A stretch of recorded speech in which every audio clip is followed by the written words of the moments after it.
હક કી આવાજ ન્યૂઝમાં આપનું સ્વાગત છે। હું છું અજીઝ ઝુબેલવાલા। સમાચારમાં વાત કરીએ તો વડોદરા શહેરના તાજગીરા ખાતે જમીયતે ઉલમાએ હિન્દ વડોદરા દ્વારા એક અગત્યની મીટિંગનું આયોજન કરવામાં આવ્યું હતું, જેમાં અનેક ઉલમાએ કિરામ હાજર રહ્યા હતા।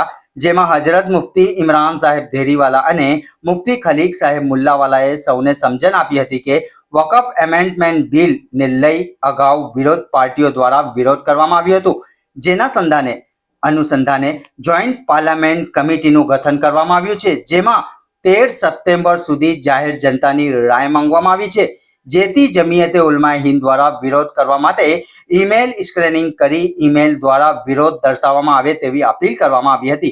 સાંભળો મુફ્તી ઇમરાન સાહેબ અને મુફ્તી ખલીક સાહેબ બળોદવી શું કહી રહ્યા છે। હરી બોત રોઝે બરબ।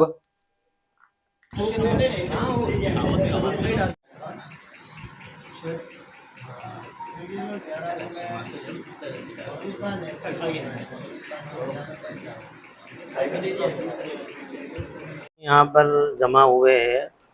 एक तो ये बताना हैगा कि जेपीसी जो पार्लियामेंट्री एक कमेटी है जिसको हम सजेशन करना है, और सजेशन में हमें ये बताना हैगा कि सेक्शन 40 जो है उसको किसी भी तरह नाबूद होना नहीं है।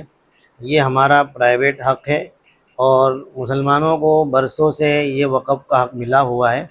तो उसी सजेशन को देने के लिए तमाम मुसलमानों को हम अपील भी करते हैं, और पूरे हिंदुस्तान में मुस्लिम personal law board, Jamiat Ulama Hind और जितनी भी तंजीमें हैं वो सब के सब ये अपील करती है कि आपको ये जो तरीक़ा बताया जा रहा है उसमें बहुत आसान है कि जीपीसी को हमें किस तरीके से अपना मैसेज पहुंचाना है, सजेशन पहुंचाना है, और ज़्यादा से ज़्यादा हमारे सजेशन पॉजिटिव जाएंगे और हमारे सजेशन वहाँ पे जाएंगे तो ये वक़फ़ जो है वो हमारे पास रहेगा, और हम अच्छे से अपनी मस्जिदें, अपने मदारिस, अपने मकतब, अपनी दरगाहें, अपने कब्रस्तानों की हिफाजत कर सकेंगे।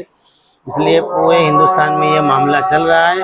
तो ये तरीका जो आपको बताया जा रहा है उसको ज़रूर फॉलो करें, और उसके मुताबिक घर की औरतें, मर्द, सब के सब ये सजेशन को आगे बढ़ाने की कोशिश करें। जैसे हज़रत मुफ्ती साहब ने बतलाया अभी वक़फ़ बिल के बारे में, तो जेपीसी में जो अपनी राय भेजनी है उसका आसान तरीका ये है कि ये स्कैनर है जो आपको सोशल मीडिया के ज़रिए, व्हाट्सएप के ज़रिए मिल गया होगा, और न मिला हो तो इसको जमीयत के पर्चे है उसके ज़रिए भी हासिल कर सकते हैं। इस स्कैनर को अपने मोबाइल में जो स्कैन का जो सॉफ्टवेयर आता है उससे भी डायरेक्ट भी स्कैन कर सकते हैं, या फिर गूगल में जाकर क्रोम में जाकर जो साइड में कैमरा है, कैमरे का जो आइकन है उसको ओपन करके इसको ऐसे स्कैन करना है।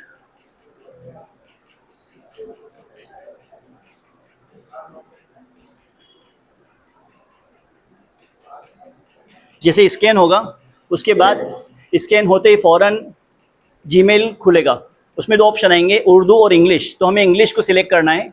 इंग्लिश सिलेक्ट करने के बाद जो पूरा जो मैसेज देना है वो पूरा ओपन हो जाएगा, और जीमेल ओपन होते ही वो मैसेज पूरा ड्राफ्ट तैयार है पूरा। आपको सिर्फ सेंड का बटन दबाकर अपनी राय को और अपने सजेशन को आप भेज देना है।